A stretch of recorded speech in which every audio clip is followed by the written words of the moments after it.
950.000, Warby Parker 1 millón, cadenas como McDonald's 1 millón, Wendy's $500.000, marcas de maquillaje como Anastasia Beauty 1 millón, Honest Beauty $100.000, Glossier $500.000, compañías de servicios de salud como United Health Group 10 millones, Goop $20.000, Pelotón $500.000, y así puedo seguir si querés todo este vivo. Acá hay demasiada. Lo sé perfectamente, y de hecho si la gente quiere seguir escuchando más acerca de ese punto en específico, pueden buscar en YouTube a Agustín Laje y Mamela Diallo, creo. Exactamente. Y mira, perdón, porque digamos, fuera de lo que es Black Lives Matter, te puedo mostrar, a ver, tengo acá la computadora, el reporte del 2015-2016 de los grupos LGBT más conocidos suman $950 millones en apenas 4 años. Fíjate vos de dónde viene el dinero. Acá está el dinero. Ellos mismos te lo dicen. Te lo leo rápido.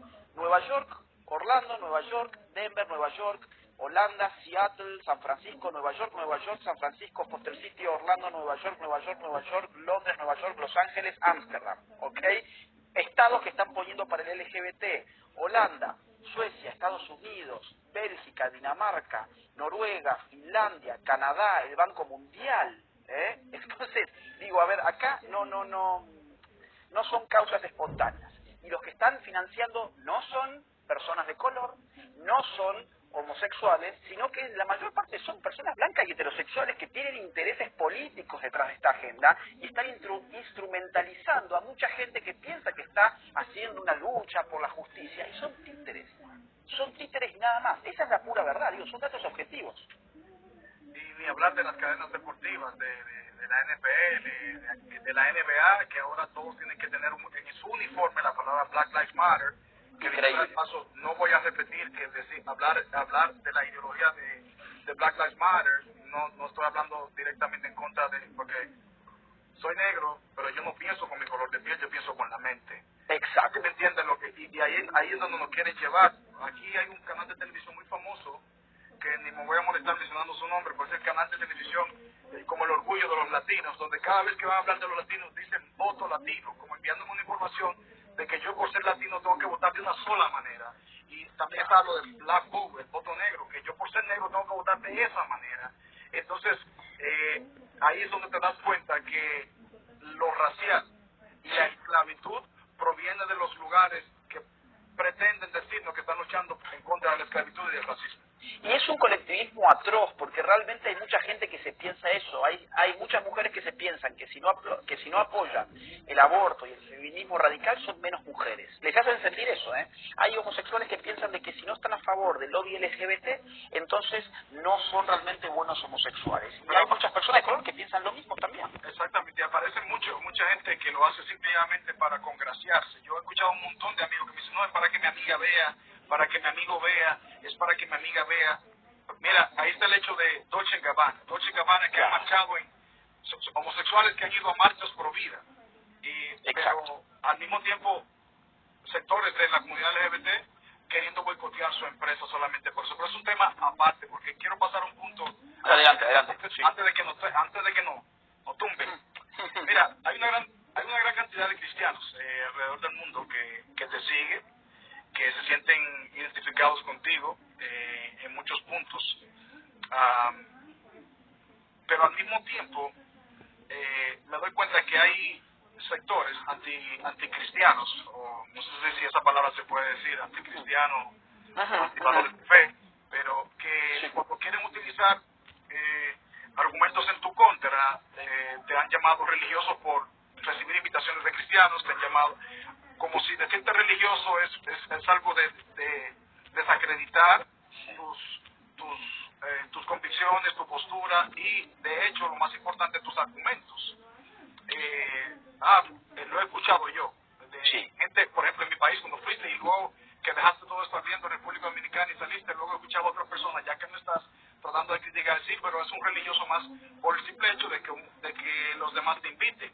Yo respeto y honro este privilegio mío de ser cristiano, pero también entiendo el hecho de estos sectores que quieren minimizar esta simpatía de que los cristianos sienten al invitarte, a tomarte en cuenta. ¿Tú te sientes molesto por eso o te sientes agradecido hasta cierto punto de que haya un despertar? Mira, yo me siento bastante molesto por el hecho de que esto que vos estás señalando es un síntoma. Es un síntoma de que realmente los cristianos, porque yo soy también cristiano, lo cual no implica que yo argumente con razones de fe, porque yo digo, estamos hablando hace una hora y no he dado una sola opinión bíblica, ni nada que se le parezca, ni teológica, pero yo soy también cristiano,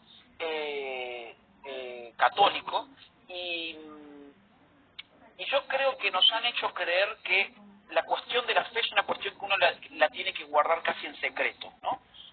En tu templo y nada más, en tu casa y en tu templo y se acabó. El resto, más te vale que no mezcles tus creencias en la esfera pública, porque tus creencias no tienen nada que hacer en la esfera pública.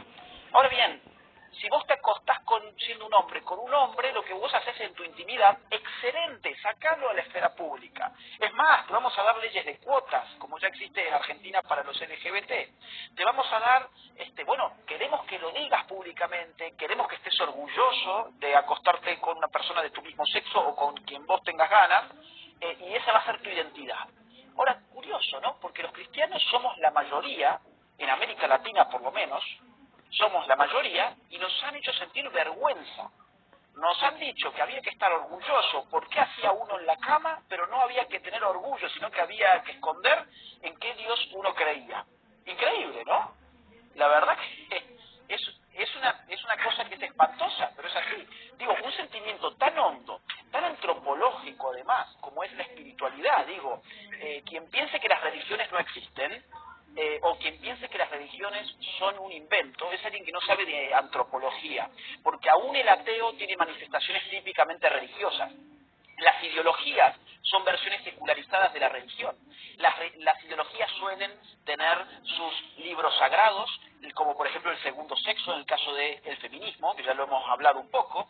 Suelen tener sus líderes, sus sacerdotes laicos, o sea, sus intelectuales, sus líderes políticos, suelen tener sus templos, sus mítines, sus discursos que parecen oraciones en el sentido de plegarias. Digo, las ideologías tienen una estructura totalmente religiosa. Entonces, eso de que la religión es algo que se puede superar, no es cierto. La política está inundada de hechos religiosos, pero a nosotros nos han hecho tener mucha vergüenza de nuestra religión y nos han dicho, eso guárdatelo para el templo, para tus canciones, y también cantalas encerrado y que nadie las escuche demasiado, y guárdalo para tu casa y tu familia, hasta ahí nomás, porque voy a intentar desde los colegios quitarle toda la religiosidad a tus hijos para liberarlos de tus garras, ¿no? Como padre anticuado y conservador, como dice la película Curious de Netflix. Ahora, claro, bajo esta mentira que nos hemos creído los cristianos y los católicos, evidentemente decir que alguien es católico o es cristiano, de inmediato para la esfera pública resulta como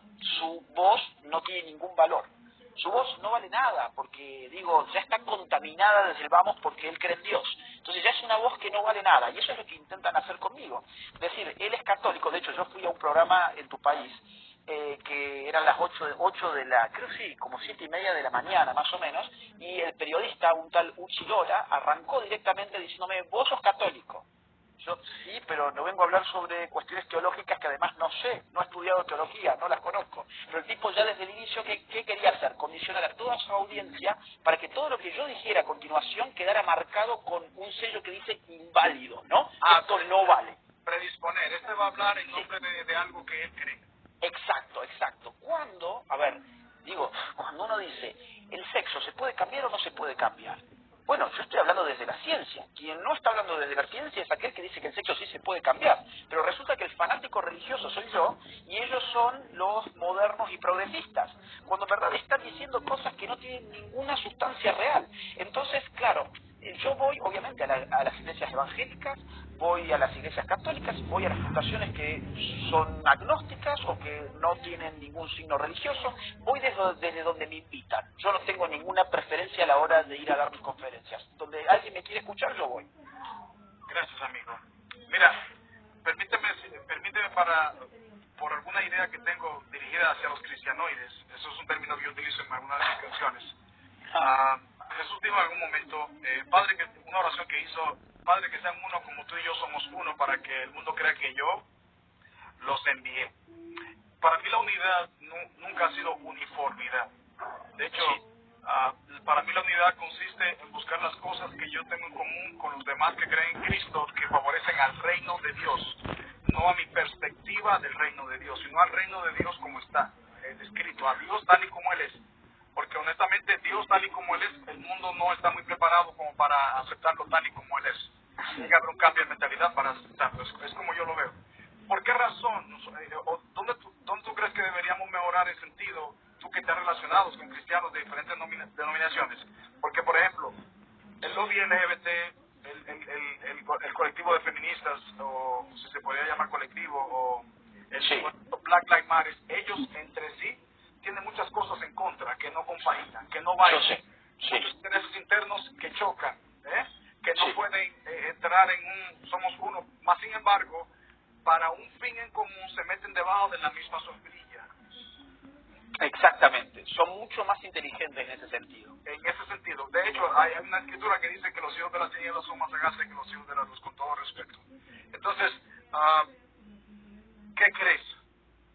¿Cómo deberíamos ver nosotros esta batalla? Que no es una batalla y estoy en contra de de los individuos, de los seres humanos, soy mejor, desde mi posición te voy a volar la cabeza, sino que se debe cambiar de nuestra perspectiva como pueblo cristiano. Nuestra perspectiva, a ver, yo creo que puede cambiar cuando uno se da cuenta que hay demasiados valores esenciales que están hoy en juego. Es decir, hoy está en juego la vida. Hoy está en juego más que nunca la vida en América Latina. Hoy está en juego la vida en el mundo. Digo, el aborto en Estados Unidos se ha llevado desde el 73 hasta hoy 60 millones de víctimas. 60 millones de seres humanos no han podido nacer por el aborto. Digo, ya no es una cuestión de que si yo creo que María puedo verla en una imagen o no debería verla en una imagen. Ya no significa si yo me hago la señal de la cruz o mejor no me hago la señal de la cruz, o si yo creo en la hostia consagrada o no creo en la hostia consagrada. Si soy de Calvino, si soy de Lutero. Ni hablar, pero es claro, exactamente. De paso, esto no es un discurso, como le llaman, bueno, hay una palabra que no me llega a la mente ahora. Sí, ecuménico, ¿no? Ecuménico. No, porque este no es un discurso religioso. Vos fíjate que yo estoy hablando desde el punto de vista moral y desde el punto de vista político. Cuando hablo de la amenaza a la muerte, digo, a la amenaza a la vida por las políticas de muerte y por la cultura de la muerte, yo estoy hablando de un valor moral que es esencial para el cristianismo en general. Sea digamos, de la iglesia que sea, crea en el teólogo que quiera creer, eso no importa. Lo que importa es que, digo, vos y yo tenemos muchas cosas en común, no vamos a la misma iglesia. Entonces, eso que tenemos en común, para causas sociales y políticas, tendría que unirnos. No podemos separarnos por razones religiosas en un terreno que tiene consecuencias reales en términos sociales y políticos. A mí no me importa si vos vas a la iglesia X o a la iglesia Y. A mí me importa de que vos estás tan a favor de la vida como yo, y tan a favor de la familia como yo, y tan a favor de la libertad como yo. Entonces, voy a aunar esfuerzos con vos, porque eso, en última instancia, es la inteligencia política. La política no es el arte de unir a los idénticos. Y vos diste el clavo recién, que la unidad no es lo mismo que la uniformidad. La política no es sectaria, al revés, es antisectaria, porque si se queda en la secta, no es política porque no puede tener vocación de poder, no puede llegar a modificar nada, se queda en un grupúsculo de gente que piensa exactamente igual. La política se trata de articular a personas que son similares, no idénticas.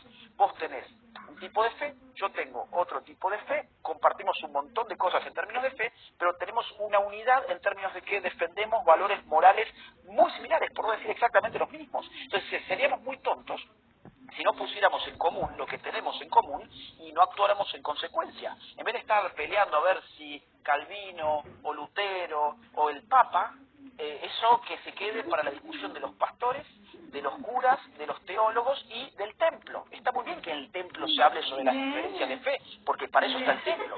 Pero el cristiano no es alguien que ingresa en un templo y se prende un botón que dice modo encendido. Ahora soy un cristiano pues estoy dentro del templo y después salgo del templo y me apago como... No. Se supone que uno sigue siendo cristiano adentro y afuera. Y ahora, y afuera del templo no vas a seguir hablando sobre Lutero, sobre Calvino o sobre el Papa. Ahí afuera hay un mundo que uno tiene que enfrentar y que tiene cosas muy malas. Y enfrentarlo implica tener un compromiso de acercarse a los similares, no solamente a los idénticos. Agustín, yo soy una persona muy agradecida y no me gusta victimizarme en ningún sentido. Independientemente de que he descubierto que lo que represento musicalmente, hay lugares o sectores de la industria musical donde no entro, no por el hecho de ser cristiano, sino por los puntos que toco en mis canciones. Pero nunca he tenido un discurso de menosprecio, sino más bien que a pesar de, sigo de. Bien. Si a pesar de, yo no voy a cambiar mi manera de pensar para ser aceptado. Ok, pero en tu experiencia investigativa, digamos, tú que has pagado el precio, que has hecho tu tarea, como se dice, para poder hablar con la autoridad que hablas de estos puntos, nunca te has encontrado con la prueba o con la muestra o con, digamos, sabes que aquí tengo el testimonio de que existen sectores de este pseudo progresismo que pretende descalificar el cristianismo en ciertos puntos, digamos, descalificar la Biblia para que no se vea como un argumento ya cuando pasen al elemento fe, ya que no tengan que usar términos científicos, descalificar figuras por sí la fe cristiana. ¿Te has encontrado en algún momento que los cristianos representan por sí un obstáculo para ciertas agendas o movimientos? Por supuesto. A ver, esta agenda tiene sus obstáculos en lo que se llama, digamos, en política o en